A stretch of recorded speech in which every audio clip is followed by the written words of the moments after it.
Herbert Baumeister. Herbert Baumeister. Police unearthed the remains of 5 people on the Baumeister's ground. The feeling of everybody right now is that one person did all these crimes. The bones may have been in the woods for 16 months. It just don't really seem real to me. If investigators are right, Baumeister was a serial killer responsible for 16 murders.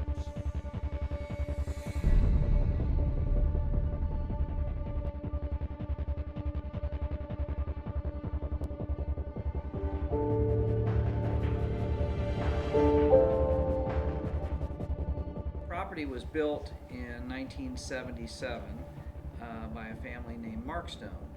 The Markstones owned the property until about 1988, which at that time they sold it to another family named Russell, and then the Russells subsequently sold it to the Baumeisters. Police say this man killed them all, including Michael Petrie, Maurice Taylor, Michael Riley, Eric Rutger, James Robbins, and Steve Elliott.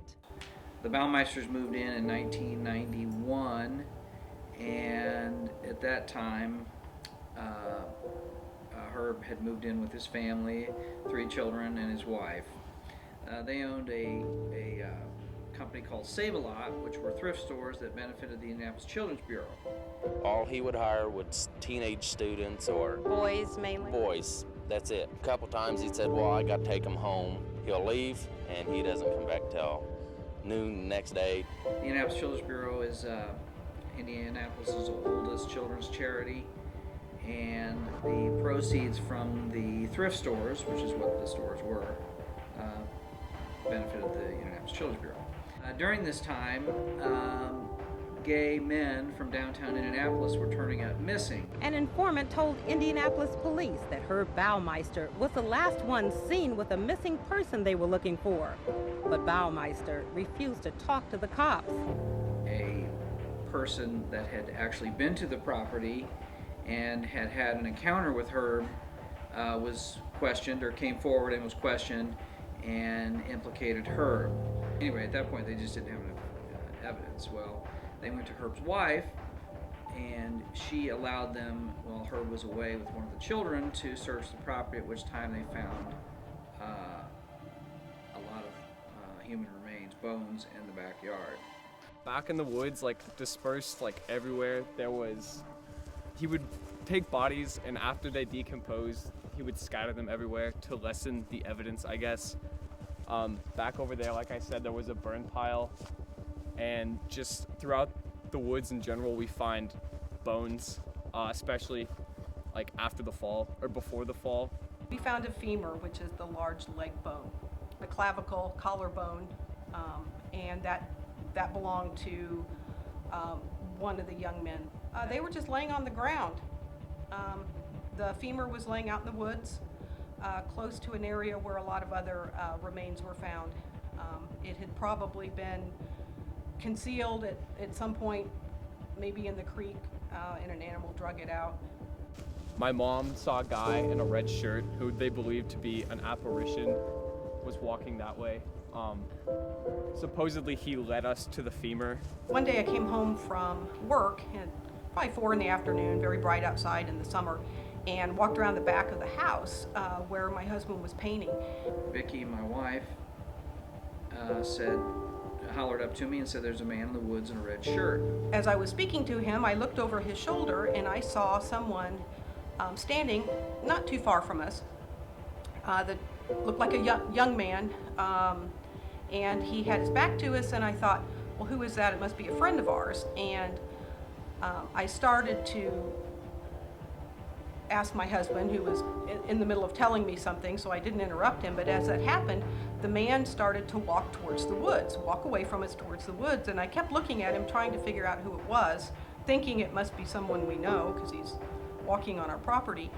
And about that time, I noticed he was walking right straight for a tree, and I started to yell at him, "You're going to run into the tree if you keep going." And right when he got to the tree, the first thing I noticed was that all I could see was him from about the waist up, right below his belt. Below him, I could just see through and see the tree. and then he just disappeared. So I got down off the ladder and I said, well, where is he? And she said, well, he's gone. And I said, well, where did he go? She said, well, I didn't tell you, but that's the second time I've seen it. She'd seen it twice, and he's walking away. Now, I've been married 25 years. She never told me anything even remotely like that. And I said, saw what? She's pointed to some trees off to the west side of the property and said, there was a guy walking away. He had a red shirt on, and but he had no legs. Like when the ghost hunter people are here and they do like paranormal searches, they do see people like, I guess, shadow apparitions walking in the house. Yeah. So other than that, people tend to stay away in the winter because it's so easy to see people trespassing. A lot of folks from the different TV shows contact us. We've been contacted recently by some of the the ones that are popular on TV right now. Their executive producers have called, so we're hoping we'll get some of them out here again. After they saw the guy in the red shirt, we thought that there might be intruders on the property, so my parents installed a full camera system around and in the house. Even though we have the cameras, people still come on the property all the time. It's just a hard thing to avoid being so close to the Monon Trail. Many visitors to the property have the sense that the spirits of those killed here still linger. And around the swimming pool, or in the area of the swimming pool, was mannequins.